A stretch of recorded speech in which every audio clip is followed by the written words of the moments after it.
सामना होएगा। तो थोड़िया एक दो गल्लां करके मैं इजाजत चाहांगा कि वारिस शाह साहब ने एक नजरिया कौमीयत पेश किया नोट्स के उत्ते सफा नंबर 15 के कि जो रांझा हीर नूं मिलण लई टुर पैंदा है तो दरिया क्रॉस करता है, अगे जो हीर का इलाका आ जाता है, उत्थे जाके थकिया हारा नींदर आ जाती, जो पलंग सजिया होंदा हीर का उत्ते सौ जाता है। हीर दी सहेलियां आंदियां ने, वो छमका मार के उन्होंने जगांदियां ने। तो वो जो वाकया वारिस शाह साहब किंज लिखते हैं, इस तो नजरिया कौमीयत की है वारिस शाह साहब की। देखो जी अपना क्या जाता है कादरुल कलामी और जिहड़ा पूरी दुनिया का शायर उन्होंने मन्निया गया है, उस तुहानू अज मिलेगा इस अशार दे विच। वारिस शाह साहब लिखते हैं रांझे नूं जिसने जगांदियां ने, उठ के उन्हें पुछदियां ने तू कित्थों आया, तेरा वतन केड़ा है?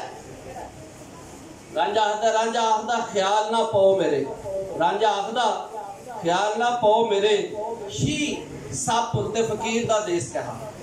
यानी शेर सप ते फकीर दा केड़ा देश, फकीर ते हिजरत करते आए ने एक थां तो दूसरी थां। रांझा आखदा ख्याल ना पाओ मेरे, शी सप फकीर दा देश कहा, ऊंजा वांग ममोलिया देश छड़े, असा जात सिफात ते बेस कहा। साडी केड़ी जात, सानू कोई जात ते फखर नहीं।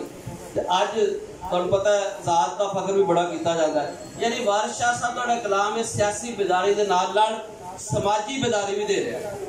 ते इस मौजू नूं या इस सरनमे नूं लैके असीं चल रहे हां ताकि कौम दी तरबियत की जा सके। फिर वारिस शाह लिखदा है वतन दमा दे नाल ते जात जोगी, सानू साग कबीलड़ा ते खवेश कहा। मतलब ये है कि सानू साग ते कबीले दा नहीं, सानू अपने नजरिए नाल वबस्तगी है। इत्थे वारिस शाह साहब अपने नजरिए की गल कर रहे हैं। जिहड़ा वतन ते जात वाल ध्यान रखे दुनियादार है वो दरवेश कहा। जिहड़ा वतन ते जात वाल ध्यान रखे दुनियादार है वो दरवेश कहा। ते वेखो ये नजरिया सी जिहड़ा वारिस शाह साहब ने